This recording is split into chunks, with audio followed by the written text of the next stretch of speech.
The views and opinions expressed in these historical letters that may contain vernacular used in the World War II era, the post-war era, and the Cold War era do not reflect the views and opinions of any of the individuals involved with this project, including, but not limited to, the podcast's creators. Good morning. Morning. Oh, I gotta move my mic over here. How are you doing this morning, Jamie? I'm good. Is my mic good too? I'll move my mic I around. think so. Yeah. All right. Oh, we're all dressed up this morning a little bit. Yeah, it's a fancy day. It's a fancy day. It's a fancy amount of letters here. There's so much excitement in the Love Sweetie podcast. Love Sweetie, love is in the air in this episode. It is. Yeah. And I decided, because it was just so important, I was going to get out my little glass.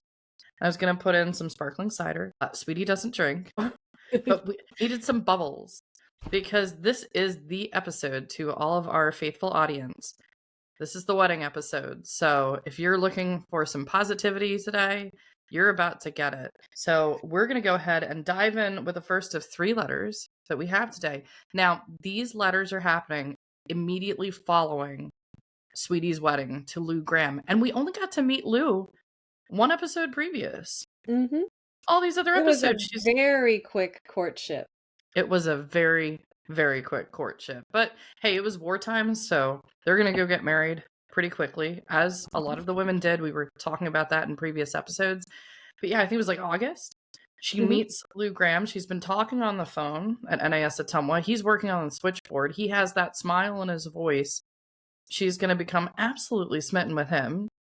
I think the same can be true on the other side. He's going to propose to her, and by November, they're going to be engaged. And Jeanne herself is going to be in Ottumwa. If somehow you missed the previous episode, I really do urge you to go listen back to episode 13 for this, because it sets up the whole thing. But even if you don't, it's pretty clear that Jeanne, the sister, she's in Ottumwa at this point. So there aren't too many letters that are going on, because Sweetie can talk to her sister in person. Yeah. But right after the wedding, it's clear that Jeanne may or may not be in Ottumwa and is probably going to be heading out soon if she hasn't already. So the first letter is a real treat. This was very interesting that this survived, but it also shows that people around Sweetie, they're also building a very close relationship with Jeanne herself.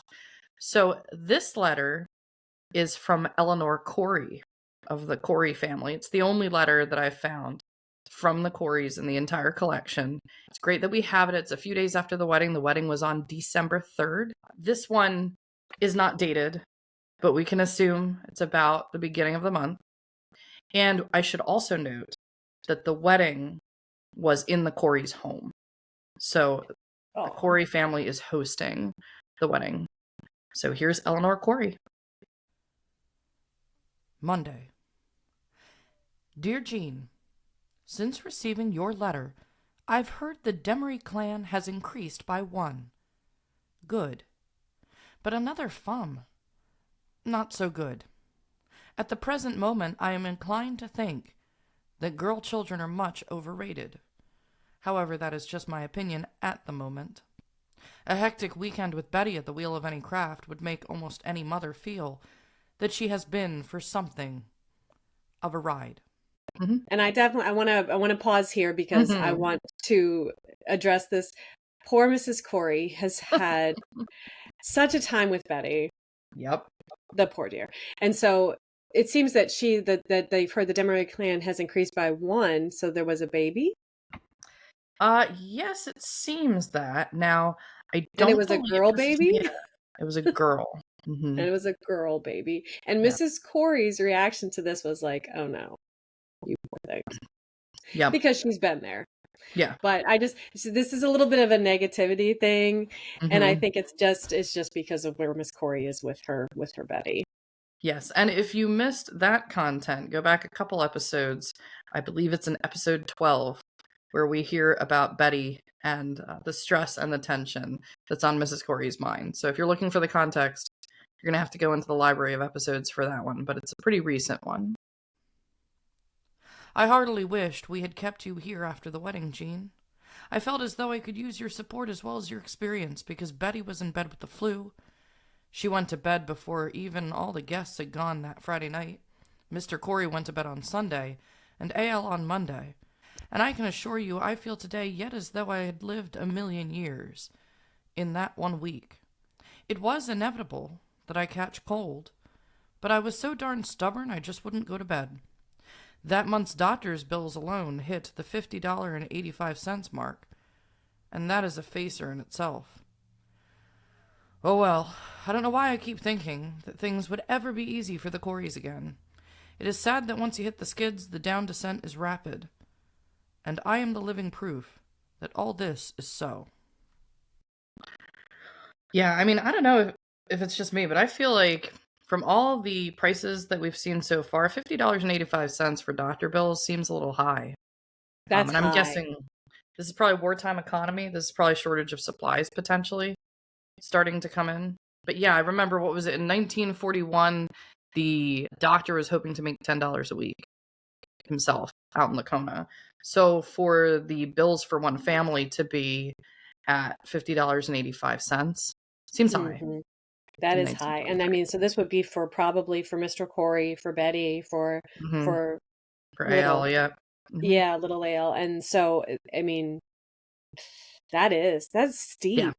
yeah. For that time, yeah. Hmm. Yeah, I'm pretty sure that Sweetie had a tooth pulled for $3. She So, did.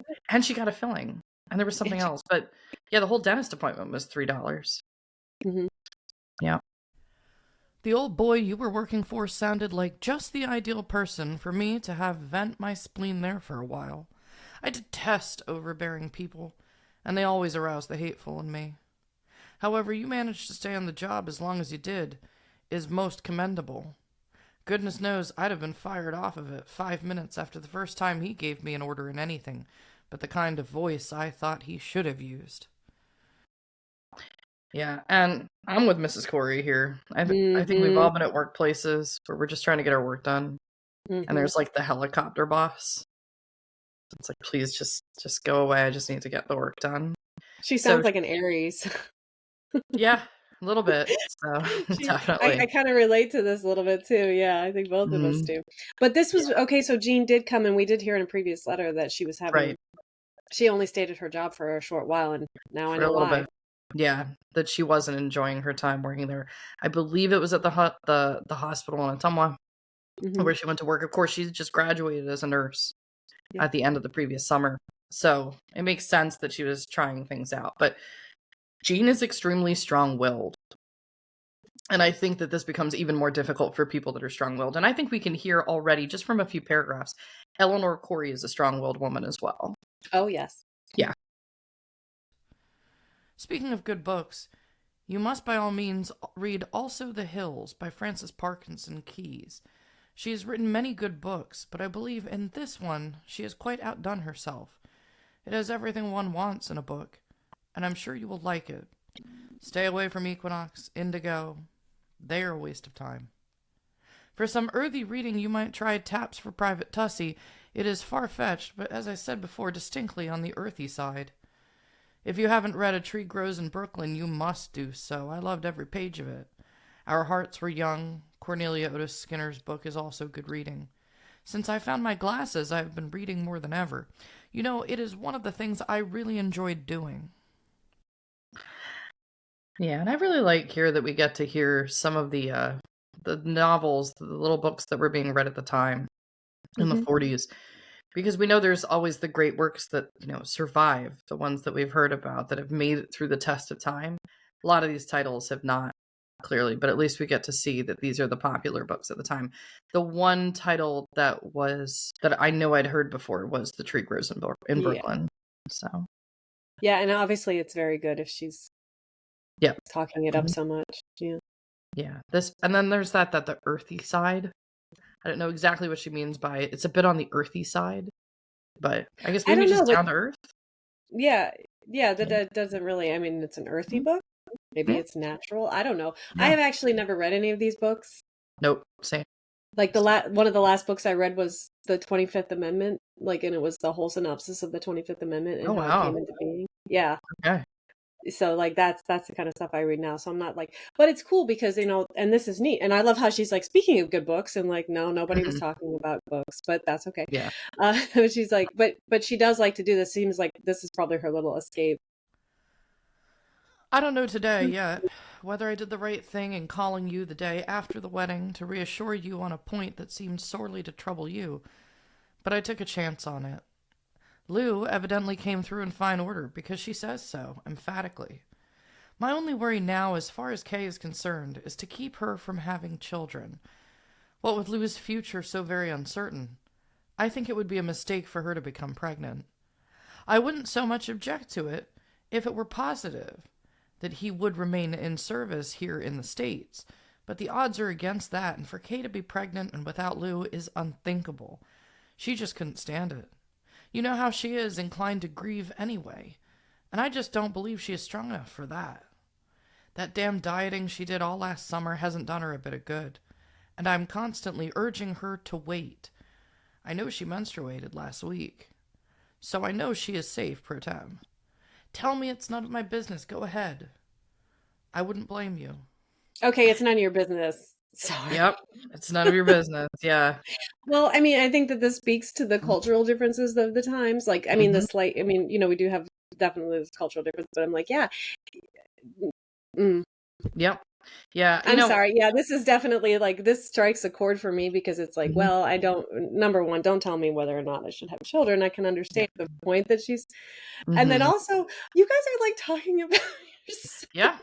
They're just saying what they need to say. Yep. I'm sorry, but girl talk. So it is okay. All right, yes, this is girl talk, and it's letter like Pat. She's an older woman.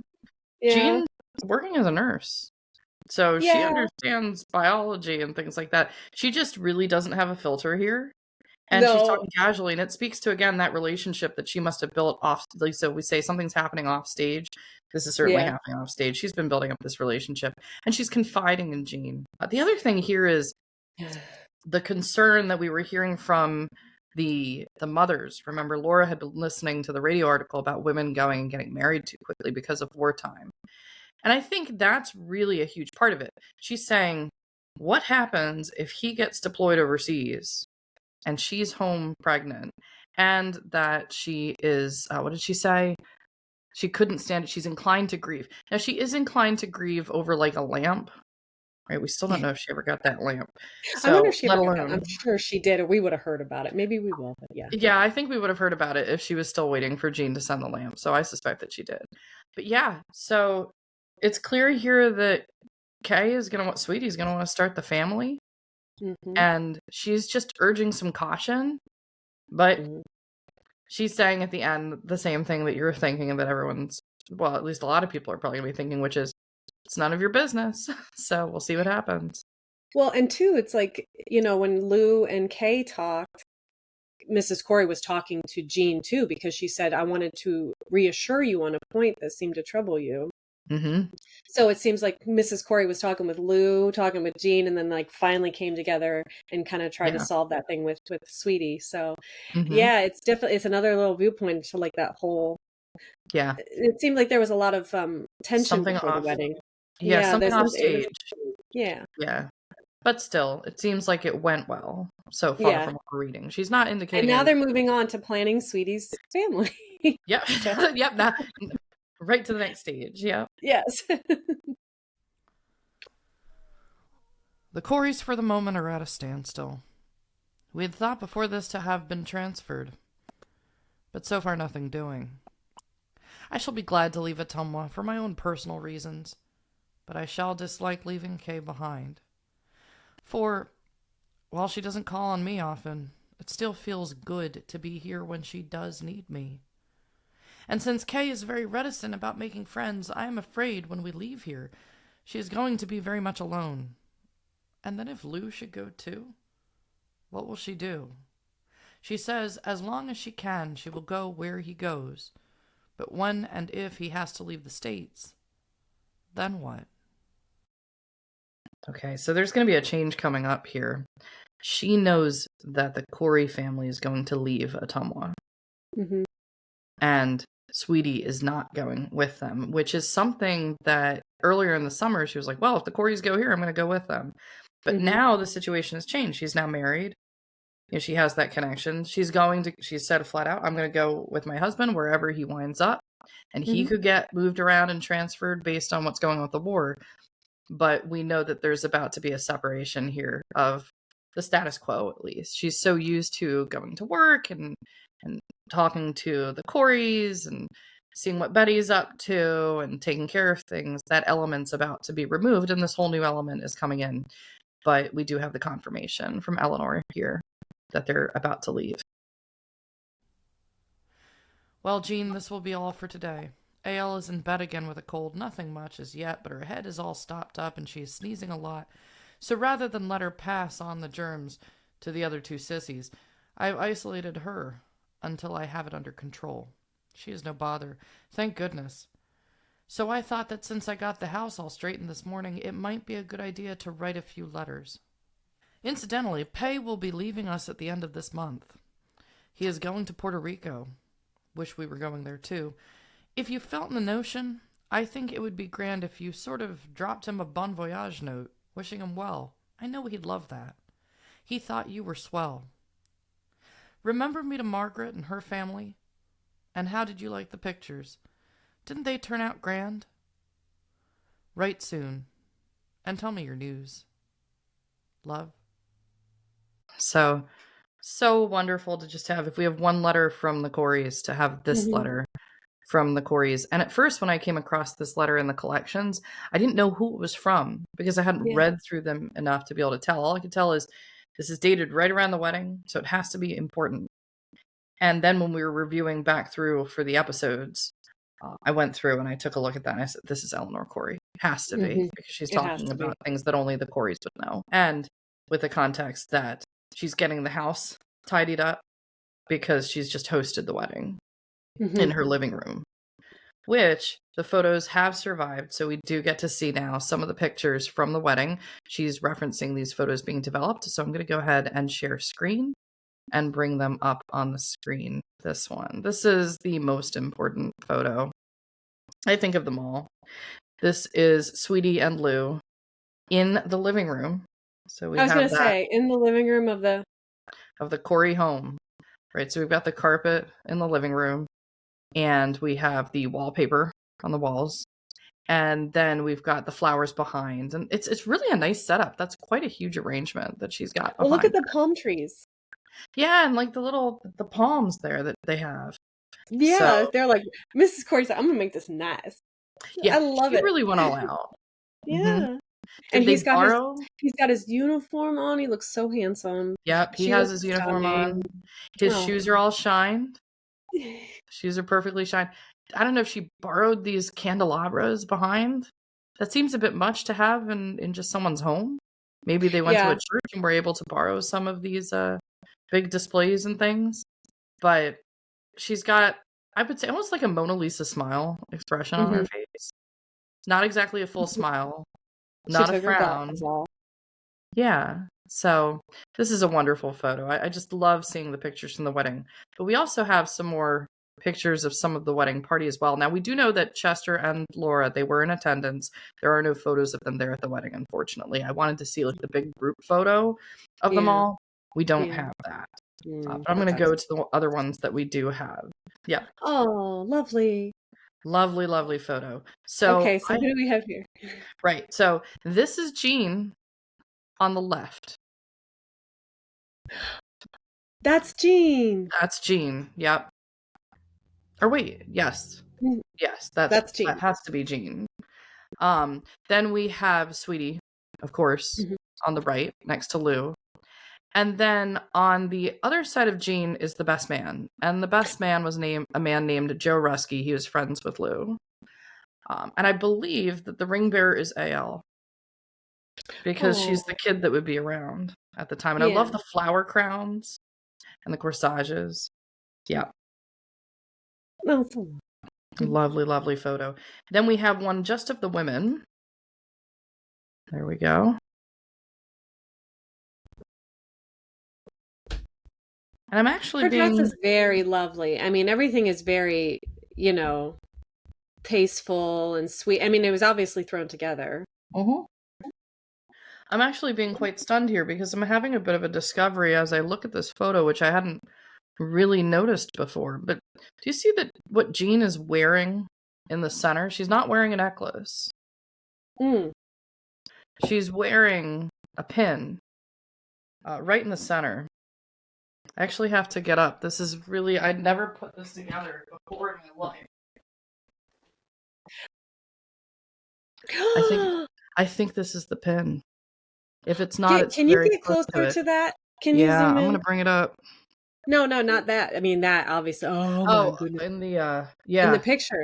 Yeah. I In the think you're right. picture. I think that might be it. So let's zoom in. We're gonna all Ew. discover this together Oh, if this is the case.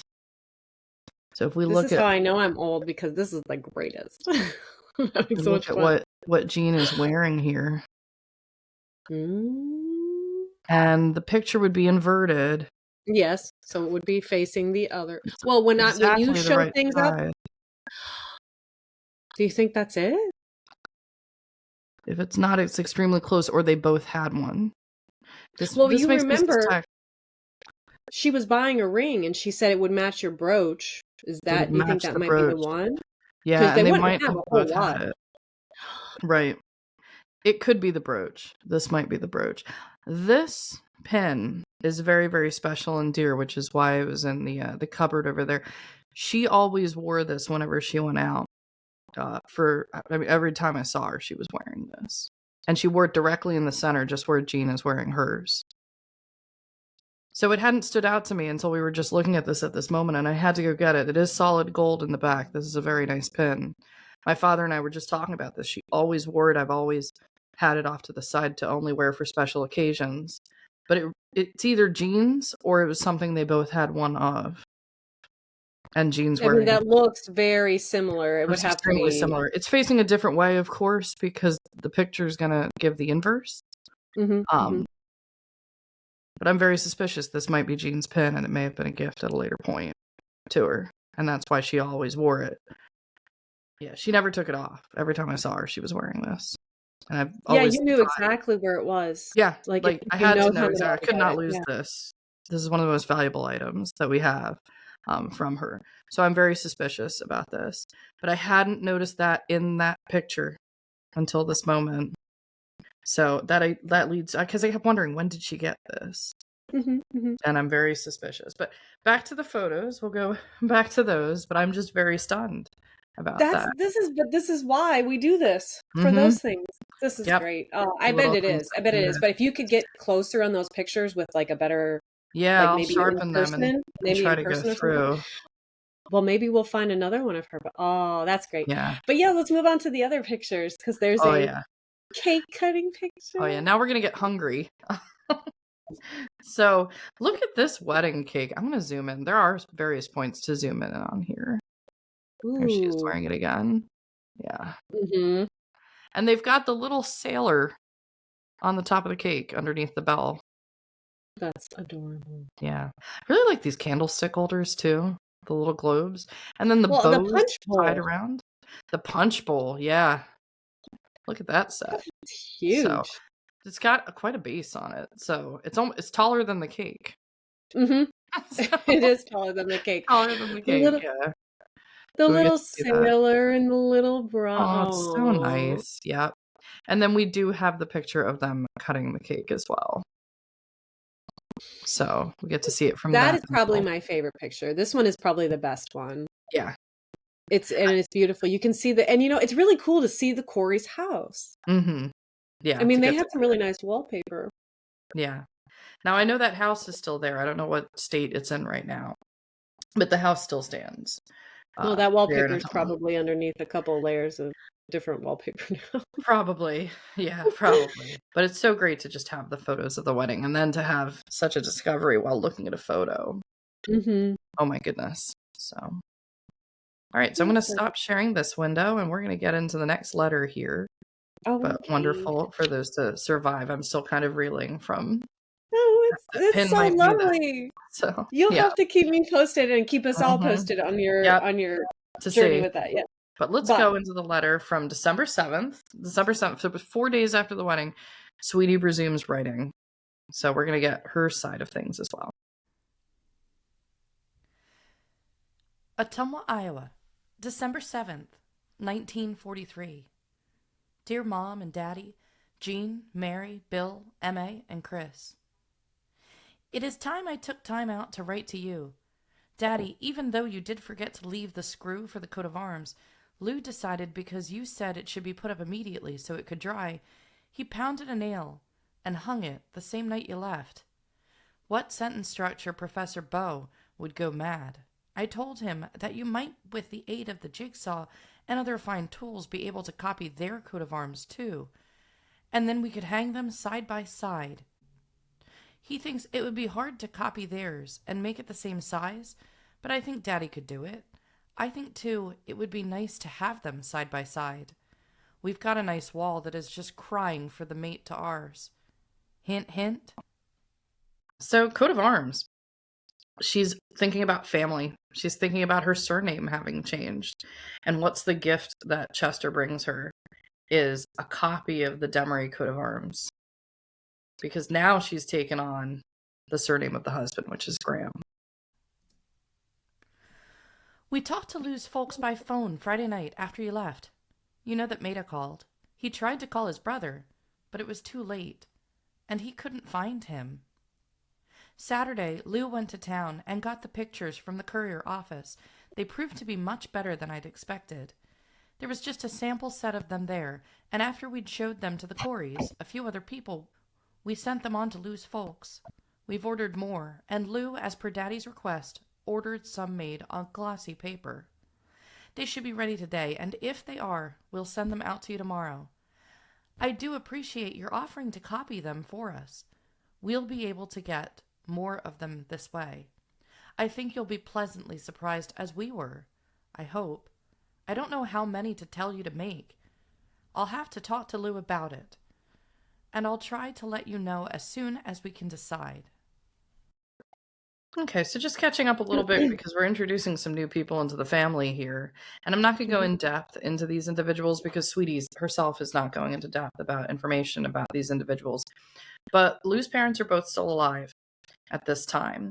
His father's name was Samuel Graham, and his mother's name was Sydney. In fact, Lew's middle name is Sydney. So his full name is Lewis Sidney Graham, and the Sydney's coming from his mother. He has a brother named Joe, so he's mentioning that he tried to call the brother here, which I'm thankful that we don't have brothers and sisters all with the same names across both families. That's going to help with keeping things organized. But yeah, so Joe is going to be his brother. And then he does have a sister, and her name is Elizabeth. And she's very frequently, as opposed to Sweetie's sister, which is Margaret Elizabeth, which is always either called Margaret, sister, or Lizzie. Lew's sister, Elizabeth, is always called Elizabeth. So that's going to help with keeping the names consistent as the new family members come in. But they're in Southeast Pennsylvania. So none of the Graham side of the wedding is at the wedding itself. They cannot make it out to Iowa. So they are waiting. Can you imagine sitting at home? Your son's just gotten married and you just want to see the pictures. So they're going to be sending these photos out to southeastern Pennsylvania, right around Philadelphia. Oh, wow. While he was downtown, he went on a little spree. He bought bedroom slippers. He'd been wearing mine, and also my house coat that hit just about halfway below his knees. Really classy with his long legs. A pair of pajamas, some real cute little dachshund. How do you like that? Bookends for the little bookcase I made. He saw some fancy soap like the shells on the coat of arms and bought that. Some of it is to go to Daddy, and he bought a table lamp for the Corys. Mrs. Cory, in cleaning up the flowers, etc., made a very nice bouquet of the big mums, smaller mums, and snapdragons, and along with the corsage originally ordered for Mrs. Graham, made a box up and sent it to Mrs. Graham. Another smaller box for some of the wedding cake. Lew was so pleased with her thoughtfulness that he bought them a very pretty lamp. Good taste, my husband. So we do get some of the flowers also sent. That's nice. Yeah, that's really wonderful. And obviously, Eleanor Cory, she's just right on top of it with everything. Hey, we need to get this over here. They also said the corsage originally ordered for Mrs. Graham, so it sounds like Mrs. Graham was trying, that the Grahams were trying to make it to the wedding. But then again, this whole thing happened in like 3 months' time during war. And coming from Oh yeah. Pennsylvania to Iowa is a long train ticket if they were going to take the train, which I would imagine they would. That's over a day, those days, to make that trip. So, yeah. And then a lamp. Everybody's buying lamps and asking for lamps at all times. Lamps I were need in a demand. lamp. You know what? Like this makes me want a lamp, like Yeah. right here. Put But a lamp and, there. well, I mean, we were talking in an earlier episode too about how like Mhm. sometimes the soldiers take over the trains. Yeah. So, you Yeah. know, if you get a train, Mhm. there's no chance that you're actually going to be able to ride on it. Right. So, yeah, like I can that's really Mhm. sad that she wanted to come. But, you know, like Mrs. Cory, like you said, Yep. she was on top of all this She's taking and care of sent business. cake. They sent And the cake. cake. Yep, they sent the cake as well. Can you do that? That just seems so, So, I don't know. yeah. That I guess just they'll seems, make it a little it's, bit. Well, at least they'll get to see it, if not eat it. We'll see how the cake lasted en yeah, route we'll see how that would be from funny. Iowa. But it was very, Yeah. so I like how she calls, but she says, good taste Mhm. to my Yeah. husband. Oh, yeah. She's excited. He's so She's excited to be This married. is so, oh, I love this. I Mhm. love love. This is, I said this before, I just love Yeah. love. And so like to hear her just get all excited about Lou. Yeah. All right, let's keep going because I know it gets better.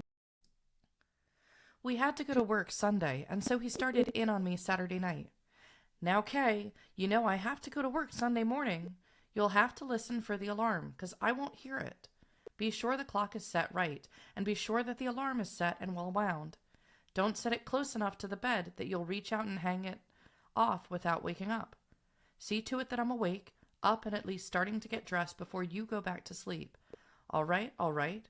You set the clock and the alarm, and we'll be sure of the time, and I know I won't sleep through the alarm going off. He did. Called Central and checked on the time, set the clock, and the last thing he said was, "Don't oversleep."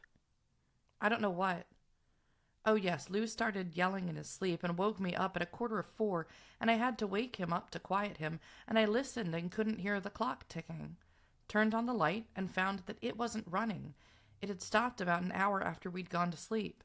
At 4:15, I was wondering if I'd have to stay awake until 6 to be sure he got up, and I picked up the clock and found that even though he'd set it and everything, he'd forgotten to wind it. I started giving him the raspberries and giggling at him until he nearly smothered me in a pillow. Sunday, I addressed some announcements, cleaned up a little, and went up to Cory's. Patty is sick in bed even yet. Dr. Taylor has been coming every day, and not only she, but A.L. and Mr. Cory have caught it too, and they're all on sulfa drugs. Mr. Cory went home yesterday at noon sick, and he is not here today either. They're all on sulfa, of course. They're all on sulfa drugs. Yeah, there's a lot coming for how many doses of sulfa everybody's taking back in these days. Not to be taken as medical advice currently. Not. It was very different in the 40s. Oh yeah. Oh yeah, but well, so the doctors come in every day. No wonder they owe so much money. Yeah. But I love this. Was their cute little first, but they didn't. It wasn't a fight. It wasn't a fight. It But was I just silly. Yeah. it was just a silly thing. But she got up. She did She get up. probably got. She got up. She got was, into work. sometimes when you're so nervous and anxious, you can't help but wake up. You almost don't need the alarm because you're Yeah. just on edge trying to sleep. But then again, I realized this after a few times of reading this just now. He told her to wind it. She even writes He this at did the tell top. her. Yeah. Yep. He said, Be be sure. sure the clock is set and be sure the alarm is set and well wound. He's like, I'll wind it, but you got to check it for me. And then later in the letter, she says, he'd forgotten to wind it. Well, if he was setting it, why Yeah. didn't he just wind Why it? didn't he just, yeah. This is them figuring each other Yeah. out. Monday night and last night were duty nights for Lew. Monday night was standby night, and he came in anyway. Last night he had watch from 9 to 12, so he stayed on the station. I should have written to you last night, but I went right to bed and to sleep. I haven't been doing too badly on the cooking, I guess. Saturday night I fixed pork chops, potatoes and gravy, and creamed corn, lettuce salad, and coffee. I was amazed when everything got done at the same time and could be served while everything was still hot. Of course, I made gravy a la mama with a little flour, a little milk, a little water, and a little luck. Not enough luck, because it tasted like paste. We ate it anyway. Sunday night, I fixed tenderloin, fried potatoes, buttered peas. Olive Smith, a girlfriend of the best man, came over to see the pictures and stayed to chat from 6:30 to 10.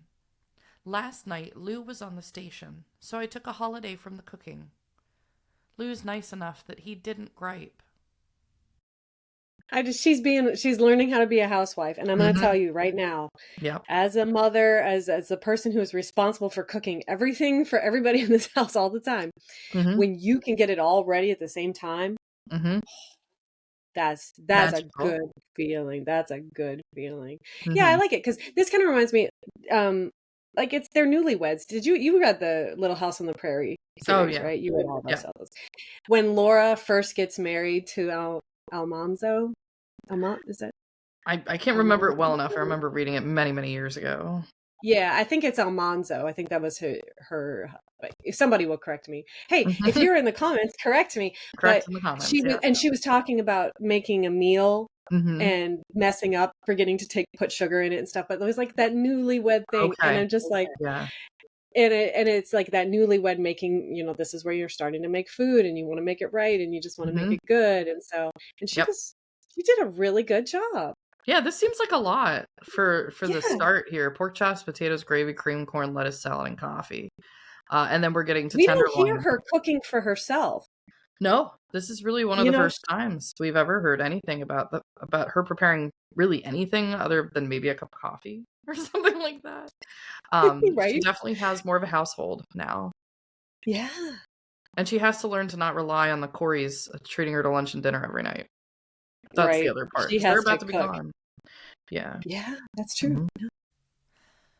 Last night's mail brought the card from Daddy with a welcome invitation to send the pictures to be copied, a bill from Madden's for the rest of the money owed for Jean's uniforms that I thought was already paid, a letter from Maida that said she was sending a package. The package was a beautiful blue all-wool blanket with satin trim. It is lovely, a very, very nice letter from Lew's brother Joe, the kind that is more and more worthwhile as it is read. I went to bed last night real early. Jean has been here for quite some time, and now when she is not here, Lew takes her place. It sure was lonesome without him last night. I rattled around like a pea in a shoebox. She likes this pea in the shoebox comment. She loves that. And I wrote Mhm. that Yeah, when I was reading that. I was like, she loves this phrase. one of her favorites, clearly. Yeah, but Let's talk about like how her mail came in and it was like Christmas. yeah, the wedding presents, and it's right before Christmas too. Yeah, that's true. And So, it's like the bill. Her except for the dad sent bill. her the bill Yeah. that she needed to finish paying off. But Mhm. this is you don't get stuff in the unless you go onto Amazon Right. Yeah. for Prime Day and stuff. But Mhm. people sent this is such a lovely thing. Like she got a blanket, letters, like Mhm. Yeah, she's getting the wedding and gifts. then here we talk about too where now she's getting used to having somebody with her, and when she's by herself, she doesn't like that. Right. Yeah, she She always loves likes to have it. someone around. This is gonna be, I think, a little bit difficult because he's in the service and he's Mm-hmm. at the base. So when she's saying he has like duty nights, he's there overnight. And that's not too typical for couples and newlyweds. Like right after the wedding is she's going to spend some nights alone because he has to do a certain amount of time at the base hours in a row. So he's doing that right now. I've got an awful nice husband. He's just plain nice, and he's lots of fun. I like him pretty much, and I'm proud as heck of these 2 rings we've got. This letter is messy as heck and pretty sketchy, as well as being very carelessly written, and the mistakes in typing are uncountable. But it is better than nothing, isn't it? I'll do better next time. Love from us both. The Grahams. I love it. Mm-hmm. It makes me so happy. These are fun. These are fun stories. And she's so happy. She's so happy. Yeah. She's so happy right now. It's Yeah. when you just know, Yep. you That's just it. know. She knew, and Mhm. she went forward very, very quickly with Lew. And the other thing here is I love that she signs this one, the Grahams. Still, Yeah. all the way to, in episode 0, we have the very last letter. She signs it, sweetie, but she makes a point of signing the Grahams, and it's one of the few that she ever does. So just having that there, every little thing she's doing is meaningful to her. And I have an awful nice husband. She's so satisfied. She's so smitten with him. So, I She's mean, and we have, grateful. yeah, She's and we have to grateful. believe, what is it? Mrs. Cory had said, if he goes somewhere domestically, she's going to follow him. So I think we can tell just from the tone of the letter on the 7th, she's going to follow this guy wherever he goes. That's going to happen. We do have a few more pictures to show here. Oh, yes. So let me bring one up on the screen so we can see another picture of Lew here. I love this photo. This is Lew in uniform, and this is his brother, Joe. Oh. Now, Joe's going to become an actor, and we believe that he did actually serve in the army, because this is the time everybody was going to the service. But sometimes when he's wearing outfits, they may be from a gig at the time. So he's a bit of an unreliable narrator as far as pictures go, where you'd be like, oh, that's really fascinating. I wonder where he was. It's not exactly to be trusted at all times, but I believe we can actually trust this. And then Lew with his Navy hat there in the naval uniform. So I love this photo of just the two brothers standing together. And I'm going to bring up then, we were talking about the coat of arms. I'm a historian. So things like coat of arms are just second nature, where it's like, we got to see these coats of arms. I'm going to bring up the Demery coat of arms here. So here's Demery. Now, if you really know coats of arms, if you go to look this one up, you're going to be like, something's off about this coat of arms for Demery, and that's correct. This is an embroidered coat of arms that I have hanging on my wall for Demery. It's blue. It should be red. It should be bright red. Everywhere where you see blue should be bright red. That's the traditional coat of arms. I specifically requested to have this one done in blue because I thought it would look really great. And it was almost a little bit under protest from the embroiderer, said this is not usually done. I said, well, I'm a family member, so I'm saying that I can. And did. So I think he said, this is going to confuse people because a copy of this could get out online and then people are going to think somehow there's a blue variant that exists. Just to be clear. Wow, that's a stretch. I'm sorry. If I recall and the conversation right, I mean, it could confuse people historically in the future because it was ordered that way one time. After it was created and I saw the finished product, he was like, I have to admit, this looks really cool. So, there you go. It looks really, really cool. But we can look here. Now, she mentions in her letter, Lew got the little soaps. He went to town, he went shopping at soaps, right? And he got ones that look like the seashells on the crest. So you'll notice the 3 shells running directly down the center. Now, and you'll also notice you're expecting to see Demery, and you see Demarest at the top. So Demery is a variant that's going to come from Demarest. The Demarest family, Chester would be so happy, just that we're briefly going over this, came over to the United States in the 1600s. They came over from France by way of, I believe, I want to say like the Netherlands. They came over with the Dutch because they were Huguenots. And the Huguenots were being persecuted in Europe, and they came over and they landed in New Jersey in the 1600s. And the most famous one, there's still Demarest, I think, school district in New Jersey. So it's a really well-known name there. This is the direct line of the Demarest line. So if there's any New Jersey people who know Demarest or people up that school district, this is the actual family line. This is not, it's completely lineal all the way down. Judge David Demarest was very famous. The family goes from New Jersey into Pennsylvania. They start heading westward. Then they headed to around Gettysburg, Pennsylvania, which is close to the Maryland border, to what they call the Low Dutch. I think it's called the Low Dutch Colony. They didn't stay there, and they start heading Midwest again, and some of the family heads into Kentucky. And then a large portion of the family winds up in Indiana, where there are still a lot of Demerys at this point. So somewhere around, I would say, the 1700s, 1800s, the name switches in America from Demarest to Demery. And then from that Indiana group, Chester's born in Indiana. He then moves a little further west and winds up in Iowa. And that's how the family is in Iowa at this point. And that's, to my knowledge, as far west as it goes, because there is still a big group of Demerys out in Indiana.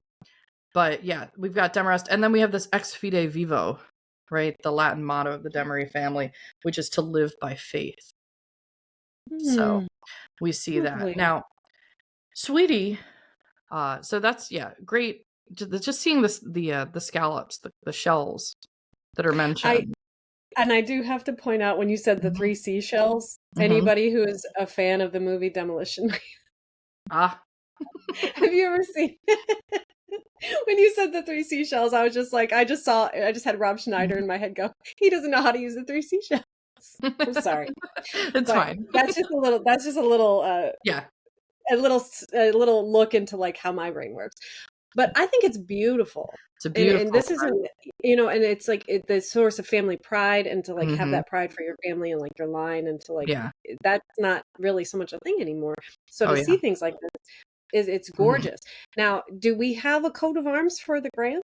We do have a coat of arms for the Grahams. Now, the Grahams' coat of arms was less studied by the family for quite some time, but I was determined. Like, I Mhm. have got to see this. After I figured out what it was, I said, well, I got to get an embroidered crest of the Graham coat of arms as well. And wouldn't you know, Oh here's the my. Graham coat of arms. Which it's amazing that what does it also feature? Three she cells. Yep. Three of those things.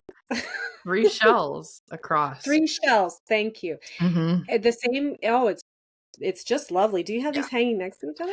I have these hanging actually in the living room. These are quite large. These flank the window that's over my couch, and the size of them, I want to say they're about probably at least 18 by 10s, big embroidered Okay. pieces. Now, the Graham crest is interesting. The colors are original.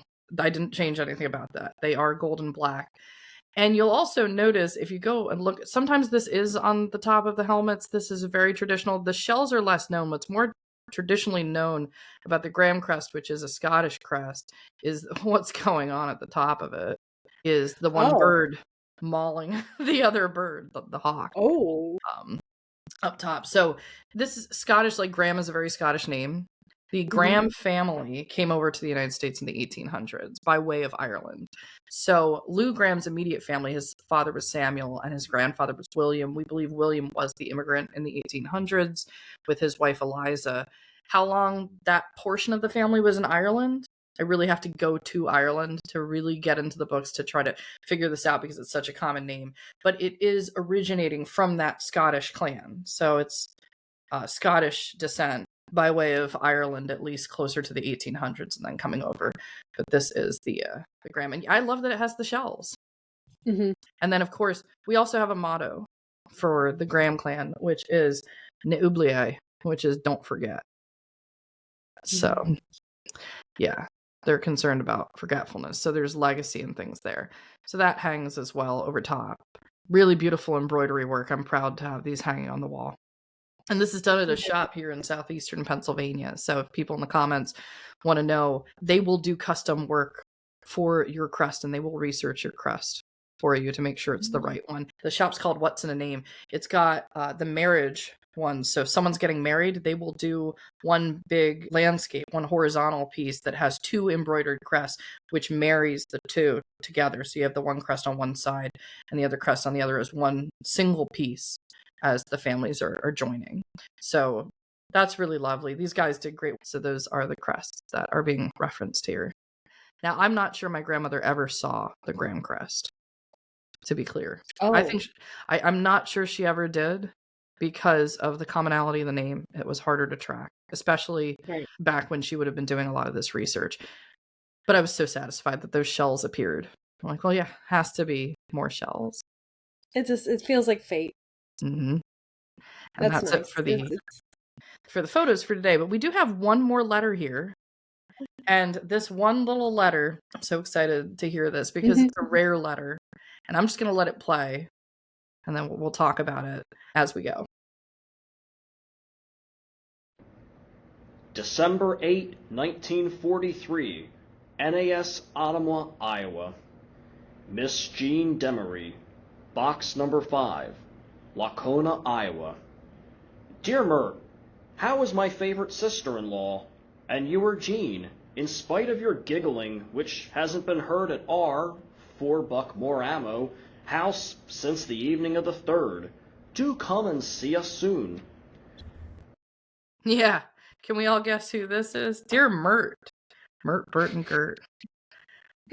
We have one of the rare letters here from Lew himself, and the first time we get to hear him is 5 days after the wedding, which is so perfect.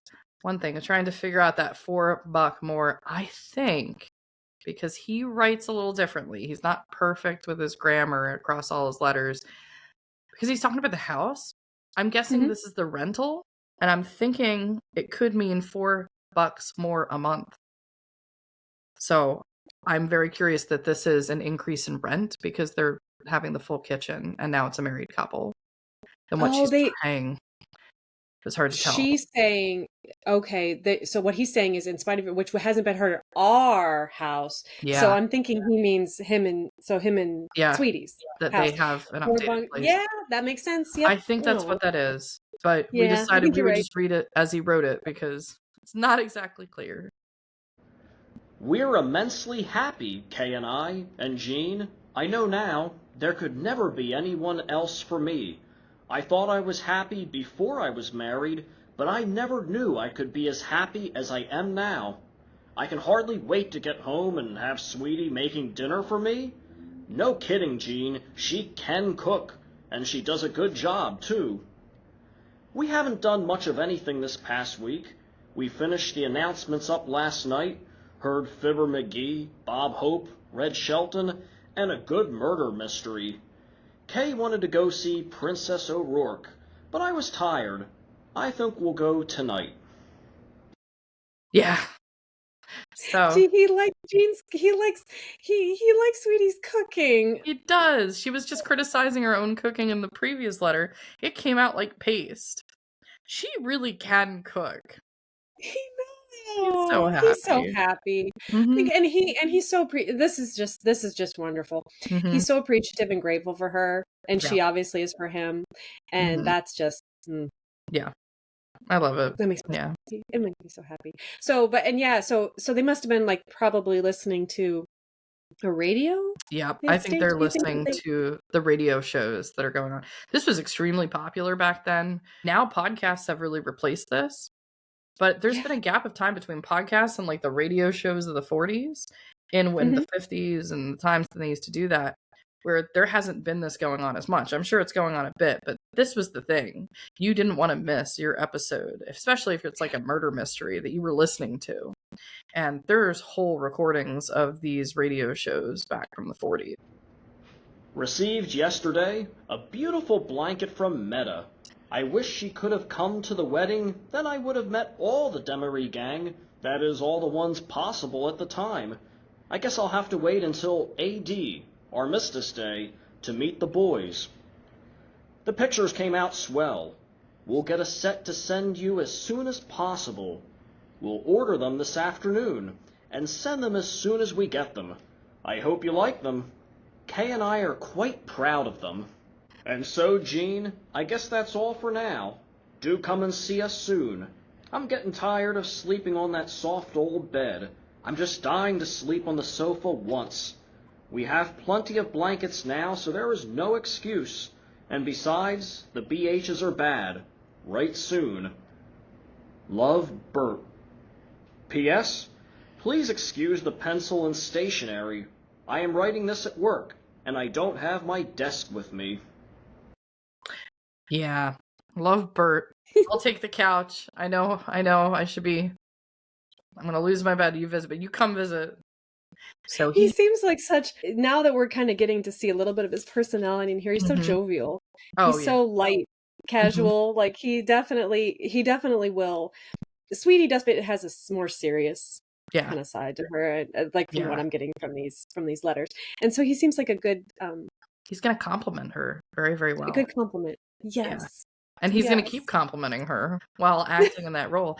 And he's like very quickly developed a very close relationship with Jeanne. There's going to be a certain level where he can confide things in her. And, we're going to see this down the line, that their relationship is going to be very, very strong. That the brother-in-law, sister-in-law thing is going to work out very, very well. But yeah, just you can just hear it. And we were thinking about the smile in his voice comment. That's the thing that really made her look forward. Now we can see why there's a smile in the voice, because there's a bit of laughter and joking that's going to go on. And I can only imagine how much joking and laughter was going on the phones at NAS Atomwa from the switchboards. And when they were together and when they were able to see each other in person, like, Yeah. around the time of the wedding. I also want to like just quickly give a shout out to our narrator for this, because he just captured it. He captured perfectly. it. There is a smile in this man's voice. So can you tell us a little bit more about him?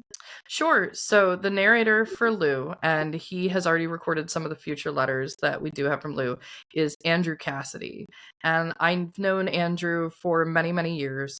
I was conducting a church choir in Feasterville, and he was one of the members of the church. His voice is so good, he is now one of the individuals that helps with large portions of the service, and he reads scripture. So you can imagine, I'm used to hearing this voice on the microphone reading biblical passages. He's so good, and he's so practiced at it. And it really does have, and I know Andrew will listen to this, it really is like a voice coming almost as if it's from, we were just talking about those radio shows of the 40s. Yes. That we have that voice as well. And I think it just fits it so well. So when I was thinking about people that could narrate Lew Graham, immediately my mind went to Andrew Cassidy. The whole family is wonderful. I know his father really well. So it's been many years that I knew of him. But when I was just thinking, I'm like, who can I get that's the younger voice for Lew Graham? And I thought, it has to be Andrew. And he immediately said he'd be happy to do it, that he was really excited just to be involved. He has a podcast that he participates with. They've had some episodes released online. It has to do with manga. So if you follow like anime and manga, what we're going to do is on the website, if you go there, you'll see Andrew's name appearing now as one of the narrators, and we'll have a link to the website. So we ask our fans, if you like the content here, go check out his content, and go support more work that content creators are doing. And especially if you're a fan of manga, obviously, go check out the website. So at lovesweetiepodcast.com, you just go to the narrator section about the narrators, and you'll find his information there so that you can follow what he's doing. But thank you so much to Andrew Cassidy to lending your voice. Yes, thank you, Andrew. Thank you. You have given him a life on this podcast, and I definitely think that there's probably nobody else who could have done it. Yeah, I don't think there's anybody else. And I also have no preconceived notion of what Lew Graham sounded like. And that's not to spoil things in the future, but I never really got to know Lew. So in my mind, that is the voice of Lew Graham. So, and I'm so thrilled. I'm going to be so thrilled to hear other family members hear it and hear him come back from the past again. So I think that's going to be wonderful. Yes, he's going to be fun to get to know. Yes, and I can tell already from this letter. So, but that was our last letter for today. That's our last letter for today. Big episode, lots of information changing here. We're bringing in new family members. Sweetie is married. So cheers, Jamie, from southeastern PA to southwestern Pennsylvania. Clink, Good job, Sweetie. Yep. Yes, congratulations.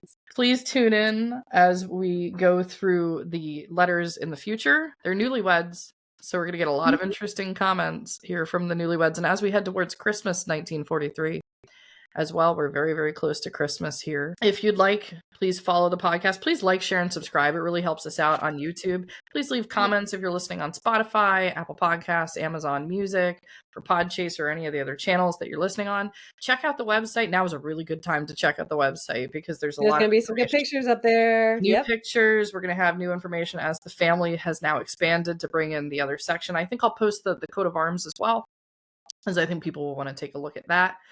But yeah, that's it for today's episode. And thank you so much for joining us this week. See you next week. See you next week.